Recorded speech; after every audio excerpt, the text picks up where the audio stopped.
believe me when I say I care about you. I was like, okay, John, hey, you're a 4. Believe me when I tell you you're special. Mm. Or hey, Mm. 6 with anxiety. Believe me when I tell you, like, there's nothing to worry about. Like, oh Mhm. my Right, God, just I'm don't be healed. your type and Yeah. you'll do great. Like, okay, groundbreaking. Right, right.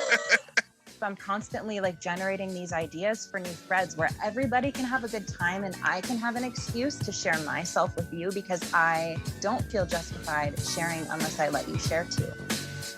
The big hormone enneagram.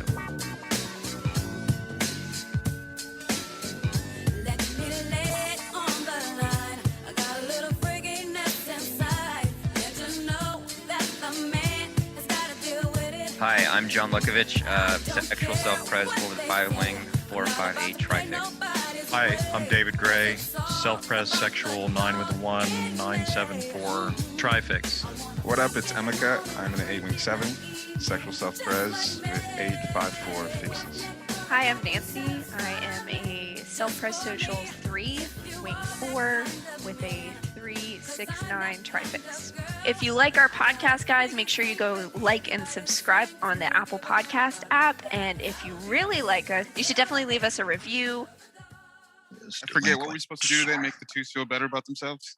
Oh yeah, Yeah, what we're are we gonna- talking about? I forgot. We're trying to do damage control and make Make twos the feel twos better. like us again. I think some twos like You're us. Don't you worry. So annoying, Emeka. Tell us all the horrible things that we've said about twos. Okay, let me get my binder out. Yeah, I know Yeah. you got it all written down. You got it on No. a spreadsheet. Welcome to Big Hormone Enneagram. Today we are taking accountability for our marginalization of type 2. Racial profiling. Our profiling, Pathological profiling. our typism against type 2s and that has been featured on this pod, and we have two lovely 2s to help us absolve our sins. But before we introduce them, so the last 2 episodes we were trying to dispel the notion of countertype, and we talked a lot about the Complete Enneagram by Beatrice Chestnut and the subtypes, countertypes that are based primarily on the work of Naranjo and Helen Palmer. And from like listening over again, it's like I think our criticisms are pretty pointed and harsh and blunt, and I stand behind our criticisms, but I do feel that that I think it can easily be mistaken that our intent is to trash talk or to rip apart or to just badmouth. And even though like we have a certain kind of delivery style, what I feel personally about this podcast and the work that all 4 of us are doing, it's that the Enneagram is emerging into the collective consciousness in a profoundly new way, mainstream way. And as it's emerging, there is so many poor ideas and misunderstandings and concepts that can really harm the or dilute the effectiveness of the Enneagram as a symbol of inner transformation and inner life. Like to me, the Enneagram as a symbol is like a profoundly sacred like scalpel for unpacking what is unconscious, and for that to be emerging into a larger stage of like people's collective awareness, it requires a lot of a real sense of the sacredness of what the Enneagram means and represents, and with that comes a profound uh, need to honor the complexity and to really, really try to understand it and to really be able to discard ideas that aren't worthwhile. And so, like as an example, the Complete Enneagram book, it's very impressive that it's like clearly took a lot of work and a lot of effort, and there's a lot I see in there that is like a value, but I feel like clinging too tightly to previous teachers and authors like Naranjo, who himself had a lot of good ideas and a lot of not so good ideas, kind of hurt what that book could have been. And part of what we are interested here in encouraging everybody that's listening and who engages with the Enneagram to do is to to discard all previous teachers, all previous points of view, discard our point of view, and to learn how to inquire into the Enneagram and into one's own inner life and inner experience. We're trying to make distinctions that are useful. Some of them may be more useful to you, some may not be, but it's like, this is a way to sort of cut apart what people kind of think that the Enneagram is already like a finished product, that it's already done, that it's already like ready or out there, and that it's just a matter of reading about what teachers and whoever have wrote down about it or whatever, have unpacked about it. And what we're trying to do here is say that like none of that shit really doesn't matter if it's just out in a book somewhere. It's got to be found in your own direct experience. And so I know that everybody here, even though we can like talk shit, make jokes or whatever, really, really fucking cares about the integrity of the Enneagram. And it really does come down, I think, for all four of us and all of our guests or whatever, is that there's like a real need for that integrity of what the Enneagram and the sacredness of the Enneagram. That's my line to one coming out. But still, anyway, I just needed to say that. It's episode number 69, and you haven't called the love line yet. What's wrong with you? We are still taking voicemails for an upcoming episode that we're going to be doing on sexual kinks and fantasies. So send in any of your type-related sexual kinks and fantasies to 323-696-0647, or you can email in a voice note anonymously, of course, to bhepodcast@gmail.com. Also, if you are not following us on Instagram, you need to start following us on Instagram. Our old account, Big Hormone, got deleted. We have a new one, Big Hormone Enneagram. It's amazing. It's the same. Follow it today. So today we have two lovely twos to help us out. We have my good friend Alex Giroux and Fay Willow. And if you two could introduce yourselves and say a little bit about who you are and if you want people to contact you and all that stuff and your types. I'm Fay Willow. I'm a 2-wing-3 social sexual 269, and I am doing kind of similar stuff to Alex. So I'm currently in herbalism school. If anyone wants to check out the weird, potentially relevant things that looks like, you can find me on Instagram at de.la.fay, F-A-Y. My name is Alex. I am a self-pres sexual 2-wing-1 269. I am a birth doula, a death doula, a Reiki practitioner, and a dancer. My Instagram is at doula Giroux, Giroux. Can you explain a little bit about what a birth and death doula are? No, I'm just kidding. So birth doulas is probably more common. So you support a birthing person through the process of prenatals, continuous labor support. You help them find resources. You make a postpartum plan, et cetera, et cetera. Death doulas are similar. So you help a dying person or the family create a healthcare plan. So getting an advanced care directive going, a care plan, funeral planning. You might help at the time of death. You may not. You can do memorials, grief support, things like that. You get to split some of the inheritance also with them. That's the goal. Yeah. No. Yeah. And I've done long distance Reiki with Alex, and I wasn't like a Reiki believer basically, but it's a thing. I mean, I've done in person, but also long distance, and yeah. So if that's something you're interested in, hit up Alex. Yeah. Thanks, John. Yeah. So I guess why we're having y'all on is because we got some feedback from various twos in our lives that sort of our takes on type 2 are usually somewhat sarcastic and negative. I mean, we do that with all the types, but I do think that with twos that we have had a kind of maybe dismissive attitude and not necessarily highlighting the gifts of two, but also I think that typologically all the podcaster folks here, like I'm a 4 with a 5 wing. David's got a 4 fix. Emeka's got a 4 fix. Nancy has a 4 wing. That 4-ness is a little bit like at odds in a sense with 2-ness. And and I know that Emeka and I both have 2 mothers.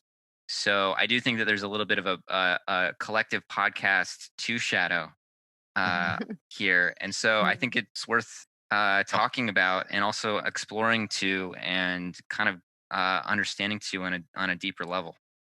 I think too also brings up for people, stuff around how they want to be nurtured, cared for, loved, and stuff about maybe their own mothers, so I think there's can be, besides us, have our own prejudices typologically. I think that's a piece of Hmm. some of the reactions around twos. It's like, because it's so personal too, you know what I mean, as far as Hmm. like how you want to be nurtured, how you want to be loved and cared for and mothered. It's such an intimate kind of energy, the two energy. So I think that's one reason why there are certain reactions to twos that are, sometimes not as friendly or whatever. Yeah, David, I wanted to say, in the doula work that I do, a major part of that work is convincing people that they deserve care and support. Mm. Because in this sort of built into the culture is that you do shit alone, you don't need anybody, and it's a weakness if you do. Mm. And so I think there's a care phobia that we have That's a little true. bit Yeah. that makes the culture feel at odds with two as well, not even just the four fixers or whoever. There's a certain amount of like a discomfort with it, I guess. Yeah, I think that's a really good point. And I also think that one of the the suspicion that people have about twos, I think, is that like their love is insincere. Or that they're that they're giving to get. And like and that's like and there's something in there, but there's a projection happening that like I think that the love of two is very, very sincere. And then I think that there's other things that sometimes ride on that love. But people dismiss it and flatten it as their manipulation. that they're loving to get love. And I think that it's because people are so fucking heartbroken around love. Like I feel like love is so scarce, and people feeling like true love in any sense, whether it's like a romantic true love or just genuine giving and Friendship. lovingness, friendship, kindness. Like everybody's real, like they want it so desperately, and yet because we live in such a fucking unfeeling world that they've had to bury that like primal desperate need for love under all kinds of cynicism and all kinds of defensiveness. And I mean that's like what, as babies, like that's the first, like the merging essence in the Almas, Ridwan kind of thing. It's like that's like the primal experience that determines life or death. And how fucking like just how heartbroken and how prepared we are for our hearts to be broken by other people. I think it's a way to, I don't know, defend or deflect some of that profound vulnerability and that profound heartbrokenness over the sense that there's something like capital L love that is actually existing. Towards the beginning of you saying that, my brain immediately was like, well, yeah, because this has happened and this has happened and this has happened. And it's like, of course we're not going to address it. And like, as you were saying that, my brain was like legitimizing that feeling, which is kind of funny. But it's just interesting how easily our brains go to defense mode. My therapist always tells me that it's much easier to suspect the worst than hope for the best. I was going to say that there's probably some cultural thing going on here because I'm American pretty much at this point, but I do still have sort of an outside non-American perspective, and the American culture is highly individualistic compared to a lot of other countries or other cultures where, for example, your parents, when they get old, it's expected that they're going to live with you versus the concept of sending your parents to a home or senior home is like unheard of in most places in the world. The idea of like the nurturing mother or like a community or a culture that nurtures and takes care of each other, it's not very prominent in this culture. So I feel like there's an inherent cynicism around the archetype of two and what it represents compared to other places in the world. Yeah, I think that other cultures, it's not just nurturing built in, but there's there's a way that not taken for granted is not the right word, but the assumption that care is just a part of Yes. like normal human fucking life is Right, like right. it's much more there. It's not that like I mean, it is amazing how much we as Americans like are so cynical and defensive against the idea of care or caring for others. And I mean, just like our political discourse is constantly hijacked by like, you know, the takers and like not, you know, like all that kind of shit. It's just like a complete dehumanizing Constant. dehumanizing other people, and that people are not worthy. People are not worthy of something. I just to I don't know, bolster what you just said. I just saw a tweet from I don't remember who, a senator or something, who was saying he was like, "Where are we going to stop? If healthcare is a human right, then is food a human right? Are we going to give food stamps Oh to my everyone?" And I was God. like, Yes. "Yes, Yeah, food is fuck a yeah. human right." Oh my God. See, Yes. and what Yeah. I've thought of this too is seeing all of this is kind of like as politics have been more in the consciousness a little bit more. I think A, as we're getting older, and B, as things are getting like fucking crazy. Worse. Yeah, like really As wild. the world is ending. Right. Yeah, Nancy. And the call for care is so clear to me.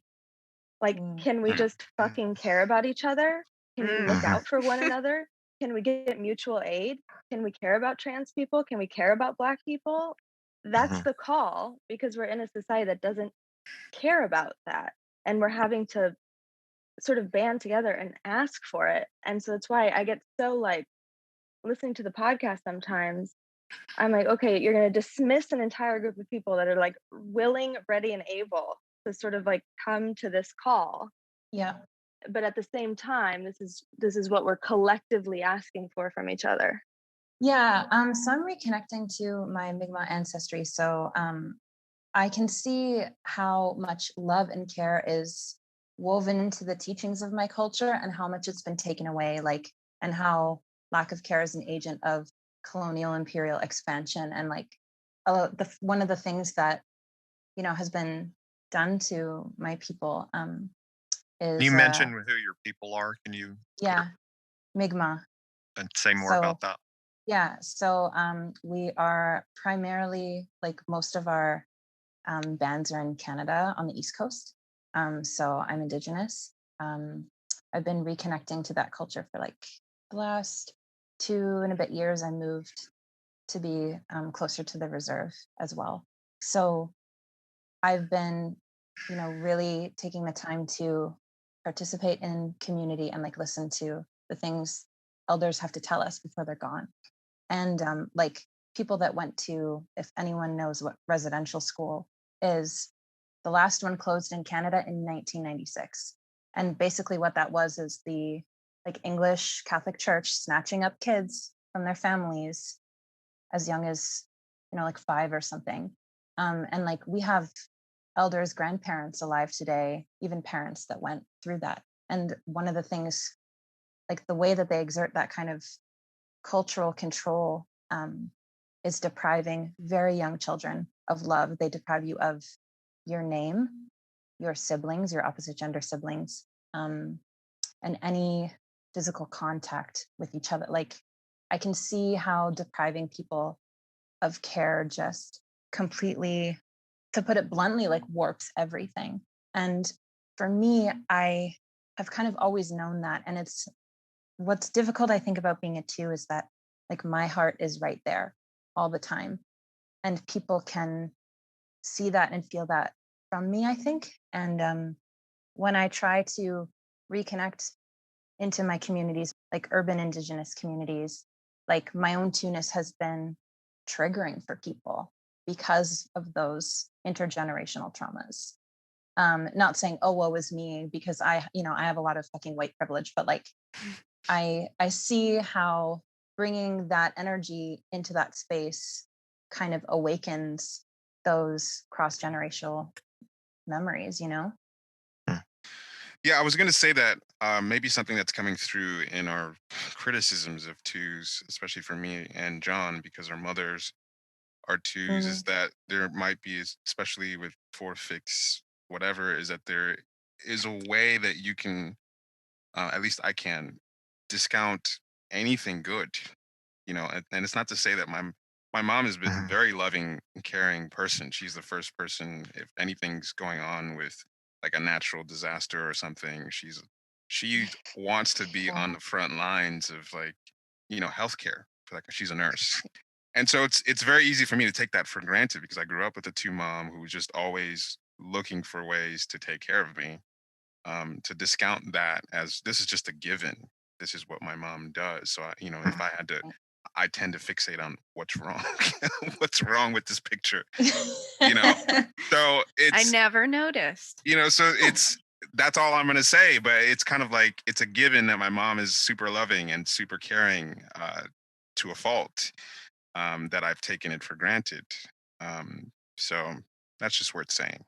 I think that's a really good point, and I think that like speaking for myself and my experience with my mom, it's like she's also a self-pres too, and she was a nurse before she had us kids, and my mom is self-pres social, and there were a lot of ways that at the time that she was like being loving towards me and showing me love that I didn't understand as love, like Hmm. a lot of it was through taking like so several years ago I went to India and I got dysentery, and I had this whole experience where I really felt like I was dying, and I was sort of I guess hallucinating and having all kinds of memories and stuff. And one of the memories that came up was of being really sick and my mom like really attending to me and caring for me, and like I'm the oldest of four kids, and so there was like my mom's attention was spread thin, and it was like one of the more pointed times when I like understood my mom loved me, like because she was like taking care. But um as a kid there was a lot of ways that like she was offering a kind of practical, maybe self-pres style of care that I didn't like. It just wasn't like in my love language or template or whatever. And so being an adult, I've come to like really see and appreciate how much my mom was caring for me, but I just didn't have the like I don't know, the outlets or plugs or whatever to like receive it in that way. And so it did like for a while I was sort of cynical because I couldn't see what love looked like. I could only see it through my own lens. And I think that sometimes the two energy in all of us, and especially actual twos, like kind of challenge us to see that that love has more flavors than what maybe we are specifically looking for in that moment. Does that make sense? Yeah, yeah, Yeah. yeah. I mean, just the things that I might have experienced as somewhat manipulative, I could see, growing up, eventually getting older, that my mom, her intentions were that was her way of caring about me. And just being able to just have some empathy from her point of view, like she's really, really pushing hard, her personality's like, I really care, and this is the way that she's gonna do it. And maybe in certain instances it would be pushy, at least the way I experienced it, but she's really trying to care. And so yeah, that's a big thing. Like, what is love, and how is it being expressed versus how I'm interpreting or receiving it? I think it's important too to not like discount the fact that there are unhealthy twos or less integrated twos, that manipulation is like a side gig to that. It's not to Hmm. say that it Yeah. doesn't exist, but not with like the malevolence that it can seem like, I guess. Hmm. And also there was another thing, like the idea that the like penetration, where I see somebody in need of help and I must penetrate, it's like Mm-hmm. I know there are twos like that because I know them, but I don't think this like podcast is going to be called Not All Twos, but That's a great name for it. yeah. I thought it was But going to be the also, terrible twos. yeah, Oh, that was what I thought too. We'll see. but I think a lot of us also have self-control and a basic understanding of consent. Hmm. And there was something, Faye, that you posted that I was like, I'm gonna freak the fuck out, because it was the what advice would you give to twos? Yeah. Hmm. And like a million people responded, and there was one, and this isn't just like towards the person who said this. I don't know who they are. It's like such a common thing, I think. This isn't directed at this person, but there was one that was like, believe me when I say I care about you. I was like, okay, John, hey, you're a 4. Believe me when I tell you you're special. Or hey, 6 with anxiety. Believe me when I tell you like there's nothing to worry about. Like, oh Right, my God, just I'm don't be healed. your type and you'll do great. And then it would actually make it easier for me if you would like stop making me tell you, it's like, okay, groundbreaking. Right. Yeah, that's a really good fucking point. So yeah, there was a lot of interesting responses in that thread, not because necessarily I thought they were very accurate or like useful, but people's sort of prejudices came out in a way. Right. And there was interesting. another one about like, oh, this is what I would say. You're doing too much. It's annoying. Blah, blah, blah, blah. They went on this long list. But then at the end they said, but I could never say this to a 2 because they would have an emotional response. And I'm thinking, weak bitch, you have 4 boundaries that you haven't stated those boundaries to this person, and you're upset for them crossing these invisible lines that they didn't know was there. But yeah, it's because they're a 2, not because you don't have boundaries. Yeah, I was getting fired up. I'm getting fired up all over again. I need to calm down. No, go through that list. This is some good shit. This is what we are here for. Emeka, I knew you would like it. I was like, you know what? Emeka will give me permission for this. So the Talk Shit podcast. Old Testament is coming out. Just rage. No, actually, I think that's good stuff because that thread had a lot of people's genuine responses towards 2. So I think it would be worth looking at that list and addressing some of it. Yeah, like for me, I feel like maybe what's ironic is that one of the things I'm most afraid of is accidentally crossing a line and needing too much from someone else. Like that fucking terrifies me. Like if I, have an internal little fantasy or like inkling of like, oh, I should call this person, I feel frozen with fear sometimes that I'm going to get rejected and that like it's not going to be received well, or however you want to put it. And like I tend to move through very cautiously, and then occasionally like the 2 goo just fucking leaks out, and then I feel humiliated, like I don't know what to do with myself. So and then like when I first messaged you, Nancy, on Facebook, like that was one of those instances where I was just like, I have such positive feelings about this person, and then immediately I was like, what did I just do? Oh no.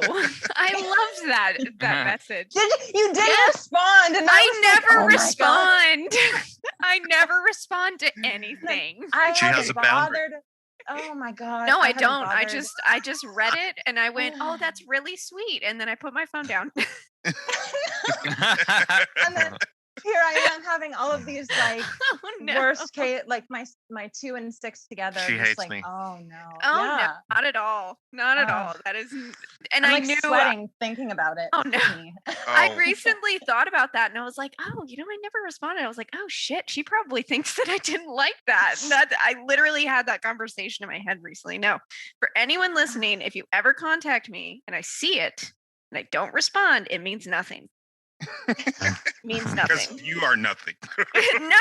Yeah, that's the same thing. It's like twos, like people, not just 2s, like I even people with 2 fixes I know, but even people that don't have that, like actually, lots of everybody, people do it, yeah. Everybody will message me, and like sometimes I'll get back to them, and sometimes I won't, and and I just, it's not because I don't give a shit. It's sometimes I'm like juggling 20 million things or something. Yeah. I wouldn't message you in my wildest dreams, John. Like, no. He's not very approachable, is he? Learning. No, the possibility Don't message me anybody. No, the possibility of like not being responded to is like horrifying. Oh no.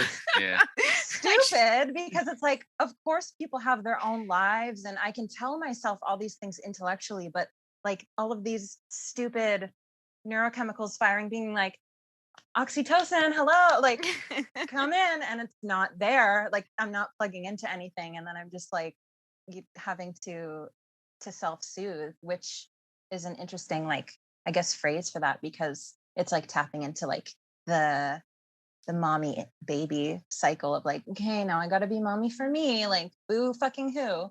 So I'm interested in this more. Like, I'm interested in what the experience of, like, you know, the word we usually use for the two is like a neediness, right? Like, there's Yeah. kind of a neediness, and so like, what do you experience in that kind of like I need to reach out or kind of tension, and what are you kind of looking for, and how have you related to your own neediness, and what does it feel like, and um when do you feel in a sense satiated or in a sense like fulfilled, both y'all? Oh, that's juicy. Do you want to go first, Alex? Yeah, sure, I can go first. Well, the social blind helps. Hmm. Uh, so I feel it not never, but not very often. In a bigger sense, like I don't feel like I need to, like I'm just sitting here and then all of a sudden I'm like, I must, you know.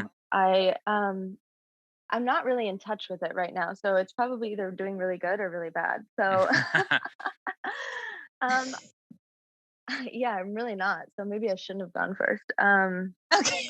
I really Maybe. don't have a sense of the quote unquote neediness or needing to reach out to other for me to then acknowledge my own existence or get satiated from that. And I think this has something to do with this major shift that I've made, putting that energy into the work that I do, like the actual make money job career that I do, Hmm. because the consent and all of that, it's already implied, that's already taken care of, so I don't need to ride the like 2-6 anxiety about like, am I, should I not, should I not, it's already taken care of there, and that was strategic for me. So hold up. And So you're saying that go ahead.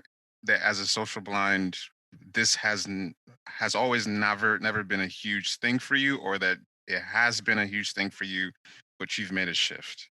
I think it has been a thing for me and I've made a shift, Okay. but also probably not as big as a thing if I had a social stacking. Right. Hmm. I mean, Like, everybody gets nervous to like reach out to it, like, oh, maybe I'm gonna go on a date with somebody, or maybe like, you know, there's always nerves like that, but I've never felt if I reach out I'll be needy to my friends or something like that. Maybe I'm misunderstanding. No. I think that makes sense. There's not a whole lot of examples of social blind twos, and that combinations runs really counter to what people imagine two is. So it's really interesting Right. because it would mean that a two who is getting their needs met and or the needs for uh, connecting and nurturing self-referentially. So it's not Mm-hmm. necessarily based on like you're just like off in the corner somewhere, and if somebody swerves close enough and wants to your help and care, then you'll do it. But you're not like really overextending Right. yourself and Right. Like fretting. I'm like the NPC in the video game that you like remember where they are in the corner and you go Yeah. like give them coins and I like give you something in return, but I'm never floating around. That's funny. Yeah. Yes, self-pressed sexual and two is it seems like extreme opposites, and so it's interesting to hear that. And so maybe that might inform to people what two really is when you divorce it from the social instinct. That maybe a lot of Right. what neediness that people are sensing is coming from two plus the social instinct. Right. Like yeah. I do think that has a lot to do. I almost feel like a secret too. Like I really want to be a good person. I really want to be in service. I really want to help people, but I like have just a thick layer on top Mhm. that like you may not get into, and that's fine. Maybe our complaints are just with social types. That would Right. align. This is about Faye. It's not about you, Alex. Okay, well I'm gonna go. You guys. Okay, I'm bye. the cool one. This is just what Faye wanted, you guys. Right. Not all No. twos. Not We're all talking- twos. We're talking shit about twos. It's always about social twos. Okay, I but mean- question.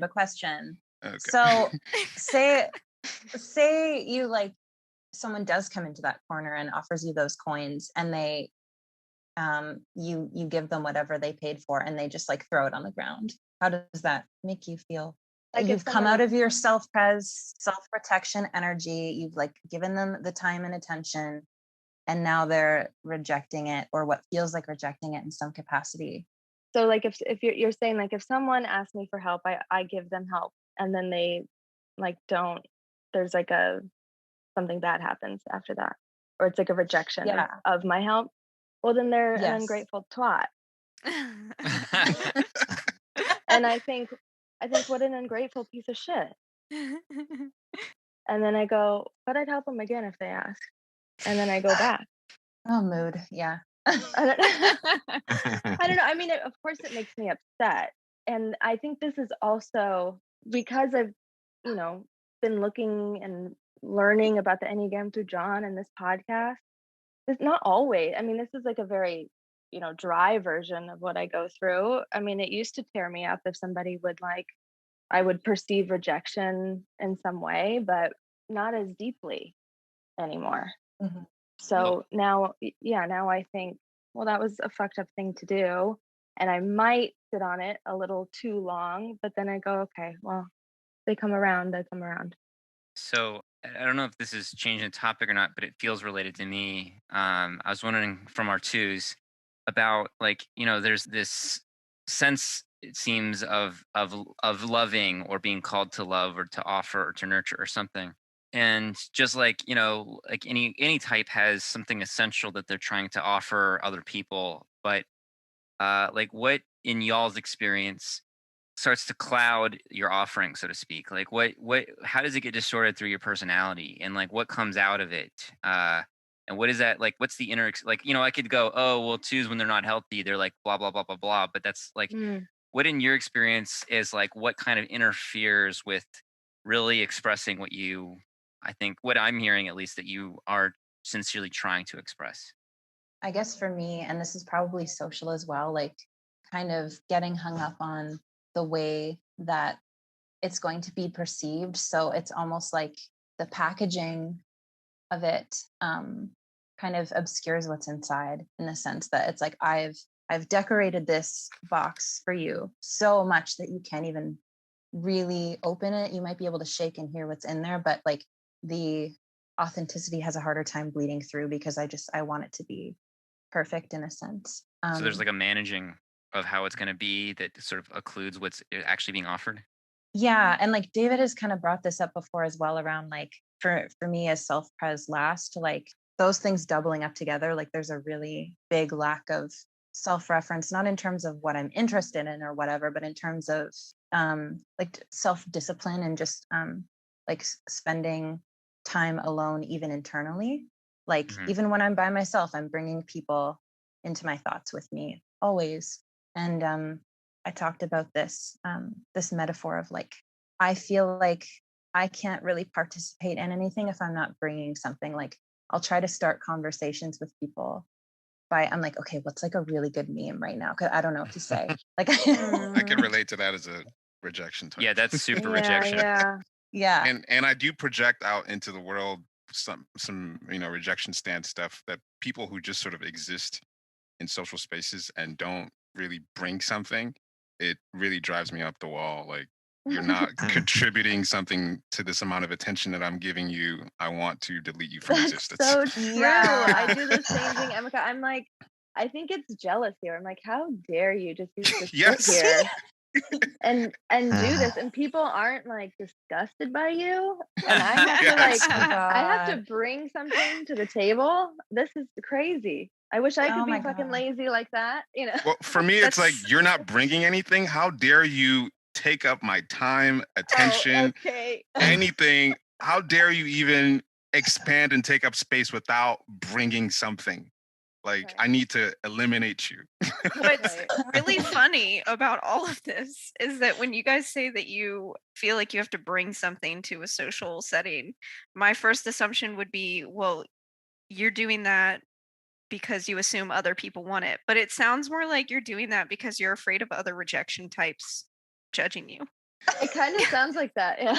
Well, You're just like, I'm doing it for myself. Like, I'm judging myself. It's like, this is the way you exist. You gotta you've got to justify You gotta your bring it. existence. You got, yeah, Right. exactly, Yeah. exactly. You're Why? projecting a rejection stance onto everybody. Right. Yeah. Yeah. I Yeah. told John something similar where I was like having this major breakthrough of like, oh, I don't have to qualify every feeling and choice I make. Like I can just not do Mm. something because I don't want to. Mm. I don't have to like lay No, out I a Sounds relate fake. to that. I relate it, to like that. I don't have to like lay out a whole 6-point plan and like to convince somebody. And I think it's similar to the rejection thing, is like not so much because I think people are asking me for it, but because if I don't, and there's like a rigidity, it's just like you're a fucking loser, you're a fucking loser. That's all you hear. Mhm. Yeah, Mm. Yeah. yeah. Do you You're relate to that, Emeka? not necessarily that. I just feel like every second you're alive, you have to justify why you should be here. Like you can't, Oh. you can't just. I don't know. It's like, when I think, why would anyone like me if there wasn't something that that I sort of represent or I'm bringing, or like this is deep unconscious stuff, but I mean, Yeah. of course I know that people like me for just existing, but on some level I understand that if you're going to show up, you need to bring something. And then so when people show up and they don't bring something, it really It's like provokes me on a very deep level. yeah. Same. It's I like feel like blasphemy. Yeah, it's Yeah. like, how dare you show up with nothing? Empty-handed. Well, this is terrifying. I mean, like Uh, sometimes, like my dad was like, "Oh, hey, I'm gonna come hang out with you next week at your apartment." I don't think he's ever been to my apartment, and I was like, "For what?" and I realized as I was saying how obnoxious that was. It's like, why do you want to come see me? What are we doing? Just there has to be something, a reason why we're going to just hang out. Anyway. Yeah. That's probably like being social blind too, because I feel like as SOSX, like I can kind of just hang out because a lot of what I'm offering is like my attention, Yeah, like yeah. my feedback, like my good loving energy or whatever. Like sometimes I will bring it to, if I'm really, really afraid of rejection, I'll kind of like dip into that third, like repressed instinct of like, okay, well, like maybe they like wine, I don't know, or something. But also like as a rejection type, but a positive type, my ego tricks me into thinking that I'm not even thinking about rejection. I'm just like, isn't Caring this such about a them. great time? La la la. Like when I'm in the Facebook group, I'm constantly like generating these ideas for new threads where everybody can have a good time and I can have an excuse to share myself with you because I don't feel justified sharing unless I let you share too. And I'm Well, always you brought something by creating a sort of a mini forum, right, with a new thread idea. Yeah. yeah, Mhm. yeah, exactly. You also created the newest thirst trap thread, which There I you go. always appreciate. Oh, I appreciate your contributions a lot. Thank you. So. Yeah, I can think that I'm just hanging out, but there is, I guess, more of the agenda of two around like, I need to make this good for you because if it's not good for you, it's not good for me. Ew, like how would I get any good juice from that if you're not also like sipping from that cup? It doesn't make sense. Okay, quick question, because this is one thing that comes up a lot.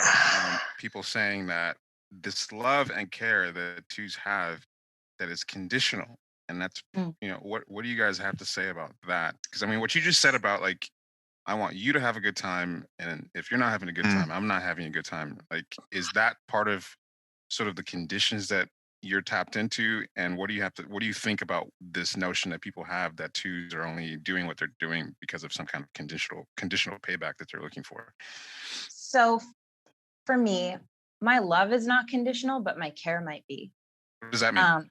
If I have feelings of love towards somebody or something, those feelings are going to be very hard to stop. Like I'll have to trick myself into fucking hating you. Like that's what I did with my dad. But otherwise, like I'm always gonna have those warm fuzzies or whatever. But I will kind of think to myself, if I'm not kind of getting back what I've put in, especially if I've like tried to negotiate like boundaries and care and time, attention, whatever, then I definitely have that moment of like, wow, fuck you, actually, like I'm not talking to you again. I'm not giving you my time. Like I'll get into friendships with people a lot, even like romantic relationships where I'm just like going along with what they want. This is like social Stockholm too as well. Like, and like whatever you like, it's okay. And then when I guess come around to realizing like, oh, I'm not gonna get that same energy, then I'll ghost or even explode in some cases. Like I exploded on a certain ex of mine because he would often like zone out when I was talking. And I just, even when he talked about stuff that I didn't give a shit about, I was like, well, this matters to you. It's like kind of like being a mom to a toddler. Like they could be saying some babbly doof bullshit, but you're like, oh, that's great, honey. Like, and I'm just kind of doing that for everyone. Oh man. This makes me paranoid now because every time I get this kind of like two-ish attention, I'm like, are you actually interested in what I'm saying? Or are you just like giving me the attention that you think that I want at this point in time? I feel like when I'm not into it, I come across as more nine-ish because the strategy of like checking out kind of comes into my energy a bit. But if I'm like, oh yeah, like enthused, I'm not like usually faking enthusiasm, but I am like pushing myself to like hold a space for you at least. Like that seems like the least I can do. That's fine. I feel similarly, Faye, like in Zooms. I feel like I'm like really like I'll nod my head when someone says something if people don't look like they're paying attention, just so the person who said something feels acknowledged. Like like I'm like really like face acting, like yeah, it's not, I'm like giving it the work so they don't feel like shit. Yeah. But similar to what you're saying, and maybe slightly different, I think because twos have a difficult time maybe even identifying their own needs and then even more so asking for them, a way to potentially get a debt is to do. Like if I do this and this and this and this and this, I won't feel so bad for asking for one thing in return. Right. And a lot of the things I do are very passive as well. Like right. And I don't think it's ever like, again, the maliciousness and the like sort of like evil sound of that. Conniving. Yeah, like it sounds really nasty, but if you were to put that tone on any other sin of the Enneagram, it's the same thing. Yeah. Well, and if you think about it in the context of rejection, right? There's like a sad rejection piece underneath it all, right? Yeah. Right. Which was so funny to me. I'm listening to the object relations, and Emeka, you're having this massive, like, it was like unpacking of like your own rejection, and it was like so tragic. Yep. And really sad and so like emotional. The next one is twos, and you're like, yeah, okay. Anyway, and if you're like, yeah, I'm still really fucked up about how I delete this part of myself. It's like, well, you have a partner over here in two doing the same thing, but somehow that one's a little less interesting. Like my line to two, like I told this, I don't know if I've told this story on this podcast, but as a child in grade school, I sort of, this is like an 8 style going to 2 where I was like the smartest kid in school. Like in Nigeria, the report cards are framed in such a way that you get your position in the entire school. So my report card would say like number 1 or number 2, because that was where I was in the rankings. And so people would know me as the smartest kid in school, and people would come to me for like help with homework and things like that.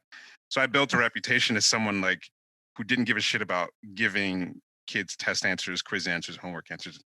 And eventually that, you use that as leverage to get what you want. So I was kind of like this, so I'm kind of like this kid who was doing things like this. And then when, opportunities would show up, I would collect on those stickers. And get the other kids to do things with or for me. And so it's kind of like the same 2 thing is I'm just going to give people shit so that maybe in the future, one day, maybe when I ask you for something, you're gonna give it to me. I can collect. Yeah. Yeah. Wow. And that was like at a very young age, like 5 to 8 years old. Right. That's hilarious. Sorry. And I don't Good. think I wanna clarify. I don't think that it's every time a two does something nice for somebody, they're logging it. No. Yeah. No. And I do think the same way with the previous thing that I said about boundaries, and if they're not stated, they can't be knowingly crossed. It's the same thing. If you give and give to anybody, being a two or not, and you start to feel like you're not getting what you want in return from the person, if it's a good friendship, favors, whatever it is, if that person's not there for you, you get rid of them too. Mm-hmm. Yeah. Or you might be like, hey, fuck you. Why don't you ever do anything for me? But when a two does it, it's like, oh, look at you go. You're being so manipulative. You know what? God. As much as I talked shit about my mom, I had probably, besides my eighth sister, the best relationship with her versus anyone else in my family, because we sort of operate on the same thing. Like we talk to each other. I know that she's helping me because she wants to, but I also know that she's helping me as a way to form a relationship with me that also says that at some point she might ask me for something. And I do the same thing too. Like, I know that I have to bring something in every relationship. I assume that. And I just do it. I don't do it because I think, that everything I do is going to be tit for tat. Like if I help David or John or whoever with whatever. There's a chalkboard in your head. No, it's just like, I'm doing this because, this is kind of what I have to do to be in your life. And at some point, it's assumed that I might do 10 things for you and I might ask you for one thing. You know what I mean? Like, it's just like, it just opens the door that we have this sort of reciprocal relationship that I'm not keeping track of it, but this is sort of the way I have to relate to you. And so I get what she's doing. It doesn't bother me that she's, inserting herself. I do the same thing too, just not as positive type sweet, as the way she's doing it. Yeah. I was just gonna say my fiance is a Stockholm 9, so he has a similar energy but in a 9 form, and I'm still learning that when he does nice things, he's not expecting like something in return, but it's a little terrifying. And I think this is my main problem with twos is like people who have two fixes or are twos are so in tune, and I'm so very not in tune. So when I see, someone else doing it for me, I'm like, oh shit, I didn't even think of that. And it's like, I feel like all the time when I'm around someone with a two fix or is a two, I'm constantly like, oh, face palm, like all the time. Why didn't I think of that? Why didn't I think of that? Why didn't I? Do you feel incompetent, Nancy? For taking care of other people, because I'm like, like I just don't think about it at all. And then I'm like, oh right, I should have brought fucking wine to dinner. Like that's what you do. And I'm like, but why though? So I see. So it like it challenges the competency type a little bit when you have someone who's like constantly thinking on like, I have to bring something to the table. And I'm like, well, I am the table. So like, I'm the fucking table, bitch. Why would I have to bring anything? So something I want to come back to that I think is important to highlight is, I think Fay, when you were talking about like basically like giving people social attention, and Emeka, you said something in response about like, well, I don't like, I'm suspicious sometimes, or I'm paraphrasing, but like when a two is like, doing something like giving me social validation as a kind of like kind gesture versus when they really feel it. Yeah. And I think that there's something to that like that does create sometimes a tension with some twos. At least I've experienced that in my life, where I don't know if they're actually interested in my autistic rants or or if I'm just like boring them. What brings up for me is the rejection type that we're speaking to in two is the rejection of the protective function, which translates into a certain rejection of my own autonomy. And what that translates into is sometimes I discount my own needs and preferences, not in the sense of like, oh, I don't know what my own needs are, that some people kind of simplify two into being, but it's sort of like I'm just imagining a two like talking to me and like hearing me talk about Egypt. Like I don't know if they're like bored as fuck or if Mhm. they're humoring me. And part of what, at least from my perspective, is I'd much rather they like behave like they're bored as fuck if they're bored as fuck. Right. And I'm not trying to like say that all twos are just gonna like would humor me in that situation, but just use it as an example. And Mhm. so, I think what helps would help, like, and this kind of came up, Faye, on the thread you put out about like what advice would you give to twos. The thing I said was something along the lines of, I think, in this, and Alex, you can jump in if this is overly tailored to twos with a more social instinct, but it was something along the lines of, not, it's not like, oh, twos, you got to stop giving, or like you should learn when I say I love you. But I think twos do benefit because they have a line to 4 and a line to 8, which are both very self-referential types. That having more interest and investment in their own experience for its own sake is a growth point for two, because you can still do the two kindness and giving and attentiveness, but coming from a place where people don't feel like, are you actually interested in what I'm saying, or are you just being kind to me? Because I think that's a gray area where like people not knowing or feeling like the two is on one hand giving genuine like social kindness, but it's not like the two's not feeling the what's the word I'm looking for?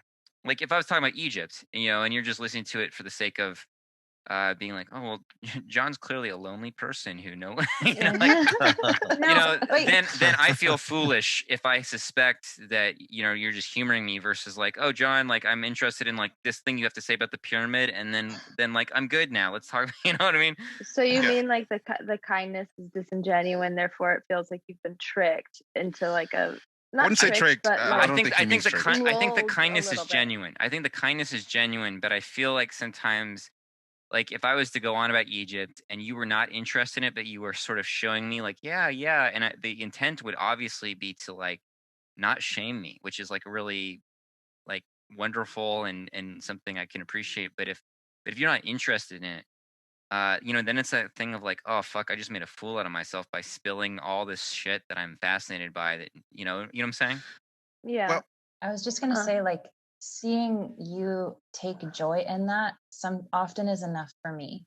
Like, I'm like, wow, like he's so, look at this thing he loves. He's lighting up like a little kid, and like that, like I feel that in my heart space, and like having someone choose to even like, wow, they want to share that with me right now. Like I feel almost Mm. like hashtag blessed about it or whatever.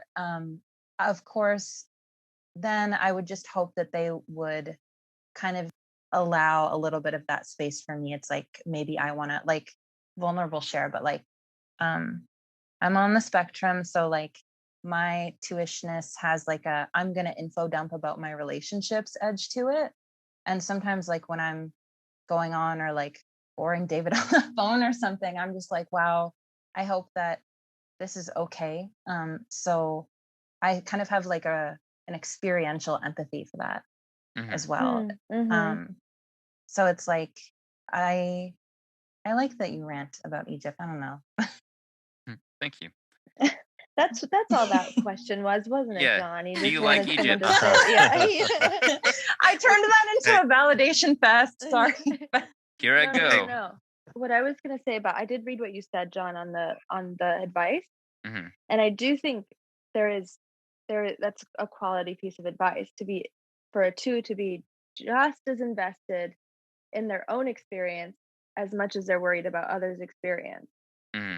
But then there's this like strange little crossover when you're like, but can you be genuine about your experience about listening to Egypt so that I feel better about talking to you about Egypt or not? And so there's like, I don't know, that's just something I noticed, but I definitely do think that, if someone's talking to me a lot, I may not stick as long as another two, but I'll give you like oh yeah, okay, cool. I have to go. Like I'll just leave. Yeah, I think for me, like like I again, not to make the top, like, it's not about what I talk about Egypt or whatever, but just as an No, no, no. example of, Yeah. I think sometimes, like, and what I'm sort of thinking about in terms of the anchoring to 4 and 8 for 2 would be like, this is like what anybody's seeking when they share is some level of mutuality, and not necessarily even to be always even received, but to sort of say like, all right, where are we actually able to touch each other? Like, where are we actually Mhm. being able to reach across and like shake a hand on this thing, or touch hands on this thing? And so I think, like, my experience at twos is sometimes I think having a little bit more, like Faye, when you're saying like, oh well, you're speaking to Egypt and it's really touching me, you might like more articulation or something of like, of, oh, my experience, like from an anchoredness in your own interest and your own experience of being like, I don't really understand what you're saying, but I appreciate this, and I'm curious, this kind of a thing.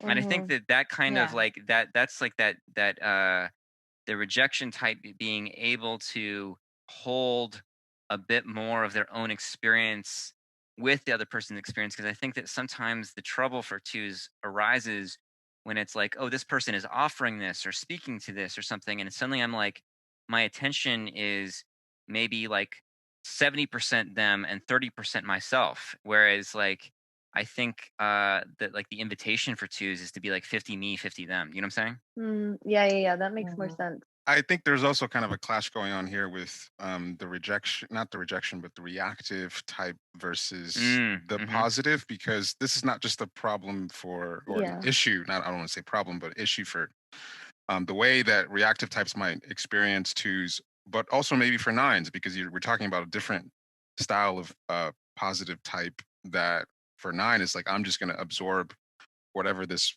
person is giving me. So, like for this example, like John talking about Egypt, maybe the nine wouldn't say that they weren't interesting because they just wanted to hold space for you, and that to them is what love is. That whatever, I'm going to give you the time to say and share your interest. But as a reactive type, it's like, I want to know if this is hitting your back walls or not. Yeah. Mhm. I want to know, Yeah.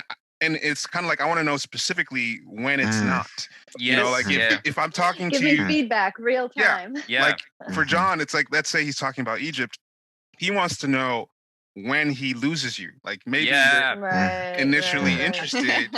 It's not that I mean, he appreciates the gesture that, and I would appreciate, anyone would appreciate the gesture of sticking by, it's staying in there and caring and providing that attention. But as a reactive type, it's like, I want to know how interested, to what degree, to what point. So that Mhm. that kind of tells me where you're at and where I'm at, and your degree of interest in this topic to begin with. So I think that's what the friction there is. Yeah. Yeah. Well said. Yeah. I'm so afraid to communicate that to people. Like, I don't even know what I think will happen if I do. It's almost like the little, I don't know, cozy dwelling of positive relations or something will just like burn down or whatever. And then I'll be like naked out in the open, like, what do I even do? And my senses are shocked. Like, it's like a really somatic, shocking experience, almost to kind of Mhm. like, I don't know. I mean, I can relate to that feeling for sure, like that deep, cold rejection. But then I remember that like Emeka has friends, and he talks shit what? at everybody. And so I me have not victims. behaving, yeah, or so me behaving not perfectly in a social situation or in a relationship situation is actually not the end of the world, and it's a little, sometimes it feels like kind of selfish to behave that way. Like we don't have that much power Mhm. to predetermine someone is going to hate us if we do X, Y, and Z. Like we actually don't have that much power, and all we can do is just, be That's a and very try to good be point. good, because that's the two spin on it. But yeah, I really honestly, I'm sorry to use you as this example. I just think like, okay, Emeka's a dick, and people love him. I like him, so I can do this one thing. Yeah. Yeah, I think that there's something Yeah. about the rejection story, direct rejection type story, in that if I don't bring this, then nobody's gonna give a shit about me. thing. Yeah. And so that's sort of what amps up the type structure in, you know, in different ways. And like with 8, there's this weird thing where I feel like you're not like this is crazy to think that I would even think this. But a lot of times I Yeah. feel like you're not coming with enough energy here. You know, and like I have no idea what size of my impact is, and I'm always surprised whenever I see photos of myself and I'm like, what the fuck, look at that guy. You know, or like look at myself in the mirror, I'm like, damn, like you're like too much energy.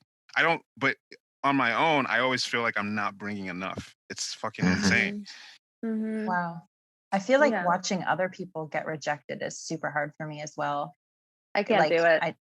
Like this is why I don't like, you know, any comedy that has ever come out of anything vaguely looking like Hollywood, and why I've like gravitated towards meme culture is because so much of that humor is predicated around like people being embarrassed, and like being told no and all of those sorts of things. I can't do it. Like it's painful. I get why other people would enjoy it, but I think something I have to do is like accept that experience into my like cabinet of experience, you know? Yeah, my boyfriend loves like my cringe and like super heavy cringe videos. It makes me want to die. Like I want to fucking die. It really, I mean, and I know that's the feeling, and it just like really blows my mind that some people like that feeling. Like they like to watch to like feel that. I'm like, I'm trying to avoid this at all costs, and there's like hundreds of thousands of people like searching for it. Well, Wow. I'm kind of reminding things a little bit, but I think Alex, your point about like, you know, like Emeka, it's never ambiguous where he stands with you. And you know, like everybody, I mean, not everybody actually. We all love Emeka. A lot of people fucking hate Emeka. And you were about to say everybody hates Emeka. projecting my feelings, but you know, So you know, one of the things I think that 2 learns from 8 is what Alex you were speaking to, is like you can't really control people's response, and that, you know, like at least like stating where you are, like you're, you know, like we use for 9 emotional location, but it's sort of similar for 2 in a way. It's like just sort of being is the word you use, like just being and responding from your being. I think that's like, you know, that's like starts to actually clarify like first of all, people I think just feel like you're, you know, they can see you and you can see them, and there's like a real relationship that happens then, because the any kind of managing it is gone. But also, you know, I think sometimes, at least I know twos that have struggled with, who do I give my energy and love to? Like I have um all this potential to offer, and I think some twos get caught up in giving it to the wrong people or giving too much to the wrong people. And I think that by standing in one's own kind of like, you know, autonomy, one's own experience more, you know, that 50-50 thing I was speaking to earlier, I think that starts to, like, the people that are like little fucking vampires, like, you know, they fuck off. Right. Yeah. I mean, that is like a genuine concern. And I feel like, Faye, I heard you kind of nudge to this, is like people can smell when you're willing to give too much. And they'll keep like tapping that thing dry, and you'll be none the wiser until you're like, wait, what? It just happened to me. Because it's not that 50-50 relationship, because you're so concerned about how the other person is perceiving you or feeling around you, that all of a sudden you have nothing left, and they keep coming back and back and back. And you're supposed to bring 10 times for every one that you take. Exactly. Yeah. Yeah. I don't know if this follows from where we are in the conversation, but Fay, you and I had a pretty intense conversation a week or two ago. And I don't know if we've already hit on whatever the sort of central thing of what was going on for you in that conversation, but is there anything, you know, what was that about for you? And I don't know if you want to explain the conversation. Or Yeah, it's almost like it had a meta importance to it for me, because it wasn't even just the fact that we were talking about like the ins and outs of the two ego. It was also the fact that I was crying my fucking eyes out to you. And I was like, if I do this to this person, like maybe they won't want to talk to me anymore. Because I'm not giving you the good time that like I promised with, like my signature of the contract of giving you that good time is the damn smile on my face, and that's not what's happening. And I think so I might have just rejected you for crying and not being smiley, so to speak. pretty much, and not even explicitly smiley, but just like I'm not like you're having to give to me, you're giving me your presence and your time and energy, and like what if the things that I'm talking about don't matter to you, or what if I'm disgusting right now, and all of these possibilities are being like laid fucking bare. Is there a And way to, by the way, frame up what the hell happened there? Can you yeah, set the yeah. stage? So I think I told you that I was kind of easing into, getting into business with another Stockholm friend. And I was expressing to you that SP, as much as I revere it, like it's so foreign to me. Like I feel like I'm feeling around for a light switch in a dark room, like waiting for things to be illuminated. And I can't feel anything. I can't see it.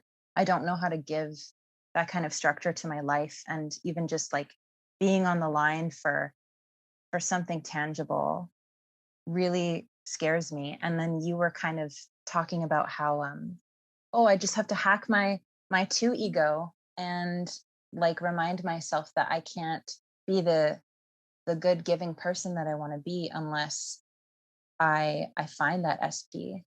And I think it just triggered that, oh shit, what if I don't? And then I was about to do the thing that I usually do, where I was like, oh, I want to cry right now, but like that's not important. And you were kind of like, no, let's do this. And it became this whole kind of experience where you got to hold the space for me in a particular way for a change. And it was really hard for me to even describe how what you said triggered me, because I was also busy like articulating to you like I'm really scared right now. But we ended up moving through that, and it was really cool. If I recall, and I probably don't, Huh? I was kind of I don't know what you'd call it, facsimilating a sort of, I don't know, line of thought that was somewhat actually kind of berating you for not having self-pres. Like if you don't, Yep. and that was kind of what brought it on. And it was, I don't know, just had some, I really don't remember, but it was like how you not serving your own self-pres was going to make it to where you couldn't, have the energy for your own giving, caring, and people were going to have to do all of that self-pres stuff for you, right? And so then that's kind of a trigger for two. Yeah, and I normally hide that by, I know that there's being a social sexual Stockholm too, like there's like, it's like probably the most vulnerable to you could create. And I think sometimes when I know that I can't give you the self-pres or give myself the self-pres, I can get maybe those needs met by like fetishizing them somehow. Like, like I'm such a young little prodigy, and look at all of these, not only time and attention things I offer, but like all of these like soft skills. And then it was kind of like a, hey, look, you can't really totally sidestep the hard skills though. And that just kind of like broke something in me, I guess. But it was important to go there, I think. So again, it was somebody holding space for you was part of what was difficult. Felt like I didn't, yeah, because I hadn't earned it yet. You hadn't given me 20 things to my one holding space. Yeah. I wanted to make sure that you weren't like, uncomfortable or repulsed before you entered that space with me. And I because I was like more emotional, I couldn't gauge it. And I didn't know what the outcome would be after either. So yeah, I remember kind of steering you back into your emotion. Don't tend to me and what I'm feeling, right? Because yeah, whenever I like fuck up socially or something, like, or like, you know, if John asks a question in this forum and I don't answer it the way it was intended to, I'm like, fuck, I took the wrong tool out of the box. That's always like kind of how I'm framing things. It's like, oh, if I had just done this thing differently, then I would have got this outcome that we all wanted or something. And like, because it didn't happen this way, it's my fault. And I didn't. Like, that's, I think, a bit of the wing 3 competency too. I like stressed over the way I worded things to that message in Nancy too. I was like, oh, if I had just done this differently, if I had just made it more appealing, if it was cuter, something, I wouldn't have lost. I wouldn't have lost this thing. And not being asked to not tend to that was like fucking mind blowing. But again, important. Yeah, I can relate to that somewhat as a sexual type in the sense of completely erasing the self, like people caring about me for me. It's more like what am I bringing in terms of sexual display? And it's like, well, if I would have made this adjustment, maybe she would have, but not totally discounting the fact that people just might not be into you, not because of what you're doing, but just because of you, period. Like, and there's nothing you can do. There's nothing you can do about that. But there's always kind of like with the 8 stuff is I can strategize my way into making you respond to me the way I want you to respond to me. Oh yeah. I feel like strategize is the male accepted form of manipulation. Yeah. There you go. Yeah, that's it. Yes. Oh, I can always count on you to talk the best shit. Yeah.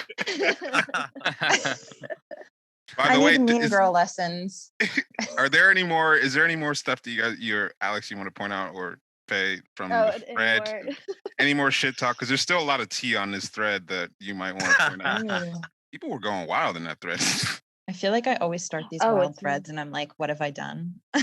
The forum has a lot of action these days, so thanks to social types like you. Thanks to a social type like you. Wow. Thanks, Emeka. Emeka just handed you a card with flowers and hearts around it. Oh, I ate that shit up. And it wasn't Molly night. That shit up for breakfast. Oh my God. I've told David this before. I was like, I have the personality of MDMA.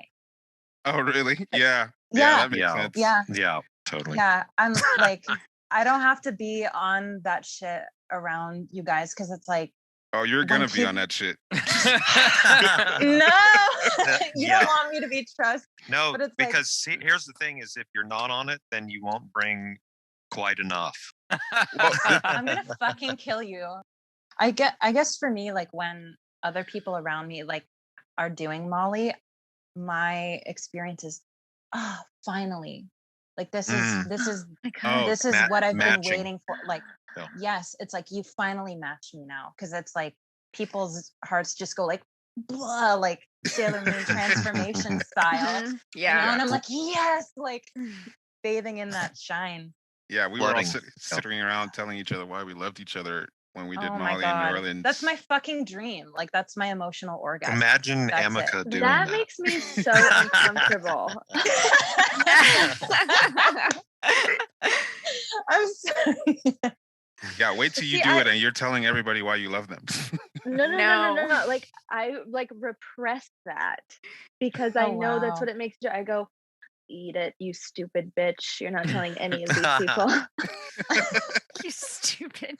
No, I feel like I see people from afar, like talk or interact or whatever. And then like, I can kind of like get in my head what interacting with them would be like. And I'm like, oh, like I already want this too much. And like, now I have to forbid myself from engaging with them because they're going to know like how much I care already, if that makes sense. Yeah, that's a heavy load. Yeah, it is. That's a heavy load. I feel like a lot of that must be the social attached. Yeah, with the two, that expression and the self-pres being last as well. There's no wall, and I'm just like desperately trying to build one all the time, and it's like, but this wall is made of honey and it's melting. Like, fuck me. Mm-hmm. I'm I looking at found it. Okay. these pieces of advice. It's funny because I'm reading it as if someone is just telling it to me, and I'm having a hard time remembering that it was actually like posted and asked for. So I'm like, who the fuck are you to tell me? You know. Oh, Oh wow.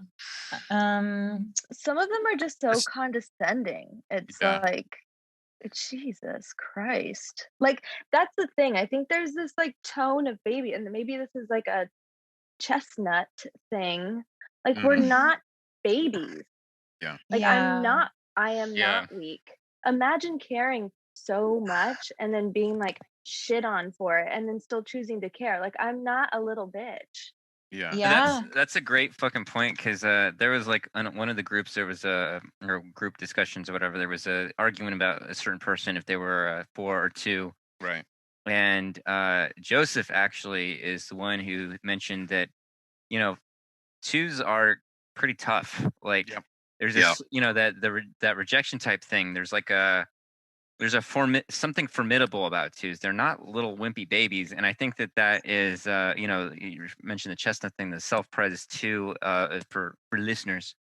In the Naranjo whatever subtype for the self-pres 2 is like 2s that are act like little babies that want to be taken care of, which is so totally not 2 and totally incorrect. Definitely But not self-pres too. yeah, exactly. Yeah, exactly. It's like double up that kind of self-reliant rejection thing. I do the baby thing a little bit, but it's like I'm in control of my own infantilization. Like, it's like, oh shit, I'm vulnerable here. Let me craft the vulnerability in a way that's like appealing and like with the social that's like brandable, so that I can be like, at least if I'm going to be weak, I can do it in a like sexually precocious kind of way or something, or like in a way that's like, oh wow, like you're clearly struggling, but you know, you're handling it so well, like you're gaining all of these lessons from it. Like, good job at suffering, little 2. Like, I'll take that at least. But it's not the same as like, I think I really saw the difference between that and like, say like maybe like a 6 or a 9 core, where it's like they're not trying to control the image of what their vulnerability is expressed. It's just like, support me, see me, and it doesn't have like a bend to it. Maybe I don't know if that makes sense. It's more immersed and less image conscious, maybe partly. And maybe that's something that, you know, in our negative comment about our mothers, is that we're hyper aware of how strong 2s can be. And how, you know, like, I'm not looking at my mother as some weak individual. She's very strong, and you know, so there's a way that you kind of have to be careful about your boundaries, not because she has evil intent or anything like that, but it's like, this is a formidable person, you know. Yeah, not in a bad way, but like, this person can really swoop in and take care of you, and maybe, you know, some people might feel vulnerable about that, but this is not a pushover at all. Well, I think this is a like kind of a vestige of like a cultural thing: vulnerability, weakness, like those things, like soft, whatever, baby. Like, it's all kind of understood as the same thing. Like, you can be vulnerable and formidable at the same time. You can be these things. Like, just because you care doesn't mean, you know, that you'll take shit. There's all these different kind of contrasts in those things that I think specifically in our culture, you know, men don't cry, you don't, like that kind of shit. It's like, well, no. And I think that's part of the reason why 2s get this baby mark or this weakness associated with them, because they care. Yeah. How do you, I don't know, come up against something or win some kind of conflict or struggle while still being openly vulnerable? Like, I feel like that puts me in an underdog position a lot of the time, and I still somehow like refuse to give that up, which is, say that again. Like, one of the things that bothers me most, and this was like part of me realizing I was a 2, was like when you're watching a movie and there's like that like supposed 8-ish like character that's like just like totally harping on someone who's really, really sensitive or something. And like, Mhm. I'm just sitting there seething, like trying to come up with comebacks, and I can't because I'm too invested in like being heartfelt that I can't kind of like turn on or bring out the teeth enough. And it's like, there's a humiliation in that, but there's like a certain strength as well. Cause it's like, I guess I'm still willing to take those, I don't know, beatings sometimes because I refuse to be jaded. Like I can't do it. Okay, so I see. So instead of like in confrontation, you may not be like verbally like back at it or matching them per se, but your silent protest is to like continue to feel positively. Yeah, like fuck you, you can't take my heart away from Like me. Yeah, like never I'm fucking will. still right. Yeah, there's a lot of strength in that to be able to love people despite whatever. I sometimes wish I could turn it off and like access like because it is vindicating to have the upper hand and Say not with Stockholm. to know babe. that like you're untouchable. We're fucked. You and I are fucked. Just keep taking abuse. Yep, that's what we do. That's why we learn to like it. Yeah, that's Stockholm. We're Yeah, not wired to exactly. give it, so we have to be. That's what I'm counting on. Yeah, we have to be wired Yeah, to take exactly. it. That's yeah. Something's wrong if someone's not abusing me today. What have I done? Oh god. I actually reject that's friendship from dramatic. people that are too nice to me. Well, that works Whoa. out well. It works Yeah, out well well- for a certain type. That must Yeah. be why you like me, because Yeah, because you abuse. I have certain fans. Yes. Let's just put it that way. yeah. Oh, I keep coming back for David's constant meanness towards me. It's true. Yeah, we all do. Yeah. It's the 9 delivery makes it a little more palatable. Yeah. People love to get that smooth, creamy abuse. Just spread that creamy abuse all over me. Oh my god. All right. Well, this is pretty good. Yeah, this Yeah. has been a good. Yeah, Yeah. it's- really good. We I hope this was a good offering to twos out there that we do love you and appreciate you, even though we talk shit about you. Doesn't mean we won't talk shit about you in the future, but hopefully this episode allows us to talk even more shit. And Yeah. That's right. We brought Yeah. 10 Okay, you need times. to talk. We brought Yeah. 10 times so we can talk shit one Just- time. Yeah, Just- exactly. all Just we've like- The correct asked- offering. all we've been asking for is that you talk more accurate and better shit about us. Oh wow! Look at the shit talking queen over here. Man. Roast me harder, Pull up. daddy. Yeah. She's like, We step love it you up, and we okay? see you, Yeah. and we'll continue doing exactly what we've been doing. We're going to change. All right. Well, thank you, Faye and Alex. Yeah, thank you. Yeah, that's right. Thank you. Guys. Okay. All right. Bye. Later. Bye. Bye. Bye.